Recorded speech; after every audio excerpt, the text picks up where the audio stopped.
पिता और पुत्र और पवित्र आत्मा के नाम पर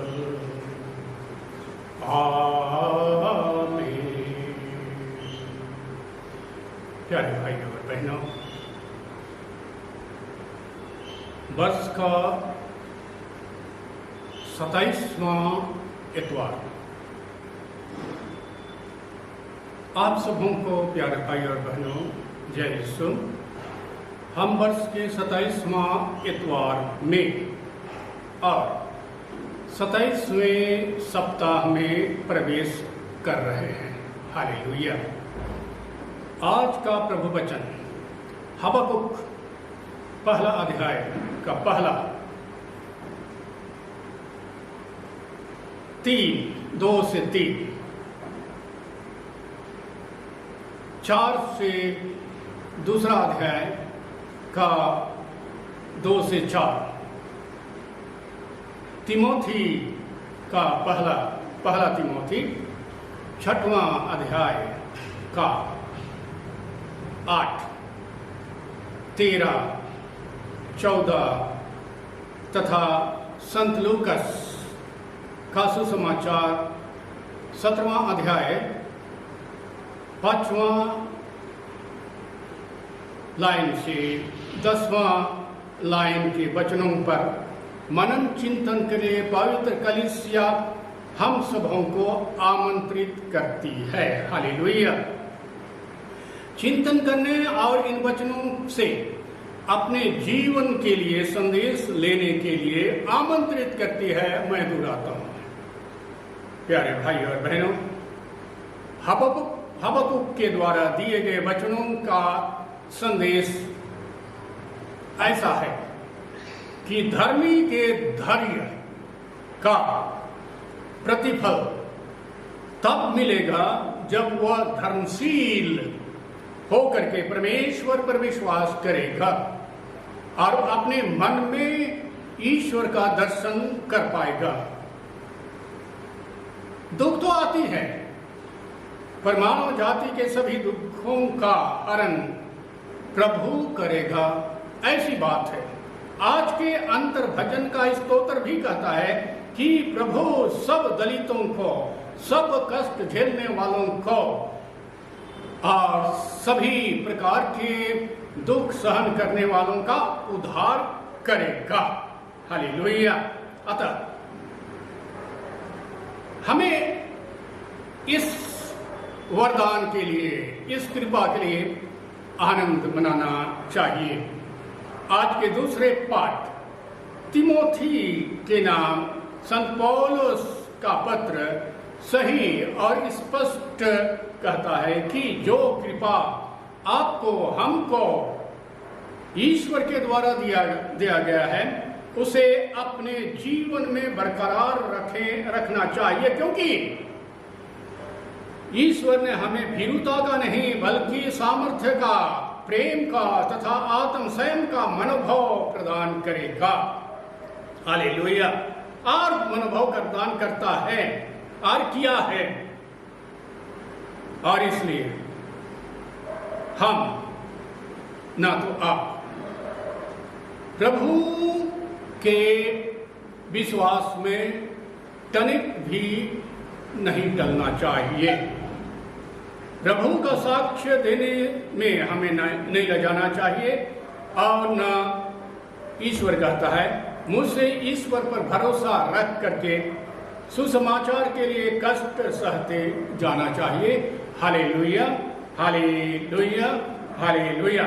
आज के सुसमाचार पाठ संत लूकस का 17वां अध्याय 17वां अध्याय 5 से लेकर के ये 10 लाइन के वचन के अनुसार प्रभु प्रेरितों को परमेश्वर के प्रति विश्वास और सेवा के महत्व को सिखाता है। हालेलुया। सुसमाचार पढ़ने की पृष्ठभूमि विश्वास की बात है, और विश्वास के अनुसार सेवा के महत्व को चिंतन करना है। हालेलुया। विश्वास, प्रभु परमेश्वर पर विश्वास ये तो 10 आज्ञाओं में से पहली आज्ञा यह है कि ईश्वर को छोड़ करके और दूसरा ईश्वर नहीं है, इस पे हम पे विश्वास करना चाहिए। हालेलुया। जिस प्रकार इब्राहिम ने प्रभु परमेश्वर पर विश्वास किया सब बातों के लिए, उत्पत्ति ग्रंथ का ये 12वां अध्याय और ये 15वां अध्याय में जिस प्रकार से प्रभु परमेश्वर इब्राहिम को विश्वास दिलाता है कि वह उनको संतान देगा, उनको आशीर्वाद देगा और उनकी संतान ये आकाश के तारों के जैसे अधिक और समुद्र के बालू की संख्या से भी अधिक उनको देगा। इब्राहिम उस पर विश्वास करता है। Hallelujah, hallelujah, hallelujah. और उत्पत्ति ग्रंथ का ही 37वां अध्याय से लेकर के 45वां अध्याय की बात देखेंगे तो जिस प्रकार याकूब का बेटा योसेफ प्रभु ईश्वर पर संकट में भी विश्वास करता है और दृढ़ रहता है, वही विश्वास प्रभु परमेश्वर आज हमसे मांगता है।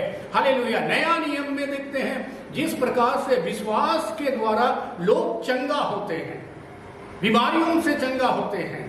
आप देखिए इस बात में, आप देखिए ये संत लूकस का 7वां अध्याय का 36वां लाइन से लेकर के 51 लाइन तक करके एक वेश्या, एक पापिनी स्त्री विश्वास करती है कि उनका पाप को क्षमा करेगा प्रभु परमेश्वर। वह जाती है, अरे मेरे विश्वास के साथ वह प्रभु के पास जाती है, रोती है और उसका पश्चाताप करने के बाद उसका विश्वास प्रभु यीशु पर इतना बढ़ जाता है कि प्रभु यीशु उनको क्षमा करता है। हालेलुया। सतपति की बात वही है। सतपति की बात भी अपने नौकर को चंगा करने के लिए विश्वास करता है। विश्वास करने के बाद वह भेजता है लोगों को यीशु के पास कि वो यीशु उनके घर आएंगे और उनके नौकर को चंगा करेगा। अरे बड़े विश्वास के साथ कहता है कि प्रभु मैं योग्य नहीं हूं कि तुम मेरे घर आए, एक शब्द कह दीजिए कि मेरा नौकर चंगा हो जाएगा। ये बड़ा विश्वास और ये विश्वास का एक प्रतीक है, एक मिसाल है कि हम प्रभु परमेश्वर पर विश्वास करते हैं। इसी प्रकार बाइबल के कई जगह ऐसे हैं कि विश्वास के द्वारा लोग चंगा होते हैं, दृढ़ होते हैं, उनको शांति मिलती है, उनको सुख मिलता है। Hallelujah, hallelujah. आज के सुसमाचार में हम यीशु को विश्वास और परमेश्वर की सेवा के बारे में शिक्षा देते हुए सुनते हैं। इस संदर्भ में यीशु उसके अनुयायियों के बीच एक सतत संवाद देता है कि यीशु के शिष्य होने का क्या अर्थ है। यीशु ने अभी अभी पाप और क्षमा के निर्देश को समाप्त किया है। 2 संबंधित शिक्षाएं जो यीशु अपने शिष्यों को देते हैं जब वे विश्वास में वृद्धि के लिए चिल्लाते हैं। पहला परिचित अनुस्मारक है कि विश्वास थोड़ा सा भी हो तो यीशु अपने अनुयायियों को कहते हैं कि अनुयायियों को चमत्कारिक काम करने में सक्षम करेगा। हालेलुया। लेकिन इस उत्थान और प्रेरित शब्दों के तुरंत बाद दूसरी शिक्षा आती है जो परमेश्वर की योजनाओं में अपने स्थान को जानने के बारे में एक चेतावनी है। यीशु के शिष्य स्वयं को परमेश्वर और उसकी योजनाओं के सेवकों के रूप में समझना चाहिए। हालेलुया। यहाँ तक कि जब परमेश्वर हमारे द्वारा अद्भुत प्यार करता है, कार्य करता है, हमारे राई के दाने के आकार के विश्वास के साथ हमें प्रशंसा की तलाश नहीं करना चाहिए। भगवान ईश्वर में हमारी भागीदारी की योजनाएं हमारे लिए परमेश्वर का अनुग्रह है, ना अधिक ना कम। Hallelujah, hallelujah. जब हम परमेश्वर के साथ सहयोग करने के लिए पर्याप्त रूप से अनुग्रहित होते हैं, परमेश्वर के साथ सहयोग करने के लिए पर्याप्त रूप से अनुग्रहित होते हैं तो हम जो कार्य करते हैं वह विश्वास योग्य भंडारियों के रूप में परमेश्वर के प्रति हमारे दायित्व से अधिक कुछ नहीं है, कुछ नहीं होता। और फिर भी हमारा विश्वास हमें यह विश्वास करने में सक्षम बनाता है, हमारा विश्वास हमें विश्वास करने में सक्षम बनाता है कि हमने परमेश्वर की सेवा में उसके सेवकों के रूप में जो कुछ भी अर्पित किया है और करते हैं और सेवा करते हैं दूसरों के लिए, उससे 100 गुना उत्पादन किया जा सकता है परमेश्वर के द्वारा, मेरे लिए, आपके लिए। जय यीशु, हालेलुया, हालेलुया। परमेश्वर पर विश्वास करते करते हम दूसरों की सेवा करने के लिए तत्पर हो जाएं। संजोहार 13वां है, 4था लाइन, सेवा का एक प्रकाष्ठा हमारे सामने प्रस्तुत करता है। ईश्वर पर विश्वास करते हुए दूसरों की सेवा करने के लिए, दूसरों का पैर धोने के लिए तैयार करता है।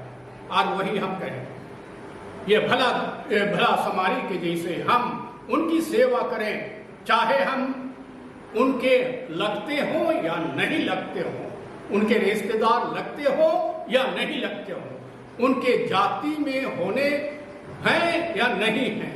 हम मनुष्य जाति दूसरों के लिए सेवा करने के लिए, सबके लिए सद्मानव सेवा, परम धर्म सेवा हमारे हृदय के भीतर में विराजमान होना चाहिए। Hallelujah, hallelujah, hallelujah, hallelujah.